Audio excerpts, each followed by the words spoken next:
ये फाइनली हम घर जा रहे हैं पियान के पास। अभी थोड़ा ही टाइम बाकी है, फिर हम घर पहुंच जाएंगे। उसके बाद मज़े ही मज़े हैं हमारे इधर। ये हम पहुंच भी गए। देखो, ये 1 महीने के बाद पापा उसको मिल रहे हैं पियान को। ये इतना खुश है कि देखो ये क्या कर रहा है। पूरी रात बस यही चला। अब सुबह हुई तो सुबह भी खेलने में बिजी था, फिर डांस कर रहा है। खुशी के मारे उसकी तो आज लॉटरी लग गई है।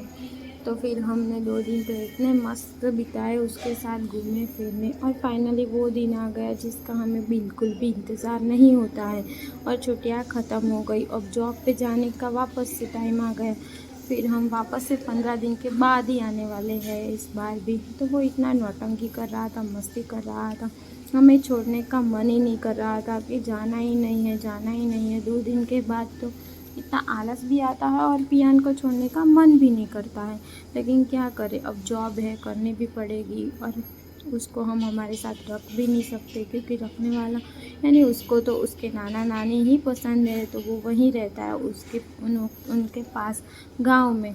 फिर इतनी मस्ती करता है और मुझे बोल रहा है मम्मा निकाल दे निकाल दे, नहीं जाना है, तू यहीं रुक जा। मैंने बोला पर बेटा जाना तो पड़ेगा ना, मुझे जॉब है, क्या कर सकते हैं, वापस से मैं आऊँगी।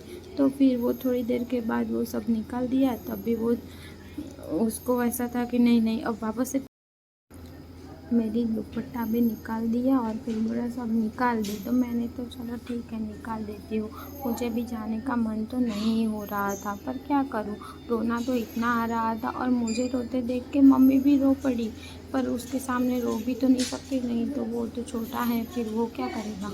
इसीलिए फिर वो तो मस्ती में लग गया उसके पापा के साथ। और फिर हमने सोचा कि ठीक है चलो 2 मिनट और मस्ती कर लेते हैं। तो सोच के उसके साथ मस्ती करने लगे। तो फिर वो तो उसका बचपन भी हम मिस नहीं करना चाहते, इसीलिए देखो ये रूठ गया वापस से कि क्यों जा रहे हो, नहीं नहीं। फिर वो मम्मी के हाथ में ऐसे करके बाइट कर देगा, फिर वो खुश हो जाएगा, फिर बोलेगा नहीं नहीं नहीं, फिर से वापस से मस्ती करेगा। फिर फाइनली हम बोल रहे हैं उसको बाय बाय पियान, लव यू, मिस यू, पर वो तो कि बस मस्ती ही करनी है। और फिर हमें तो कंट्रोल नहीं हो रहा था, मुझे तो बहुत रोना आ रहा था। फिर मैंने बोला कि चलो अब निकलते हैं, नहीं तो फिर मैं तो यहीं रह जाऊंगी, क्योंकि उसका प्यार देख के तो हम इतने। दोस्तों, स्टोरी पसंद आए तो प्लीज़ लाइक, सब्सक्राइब और शेयर कर देना। Thank you.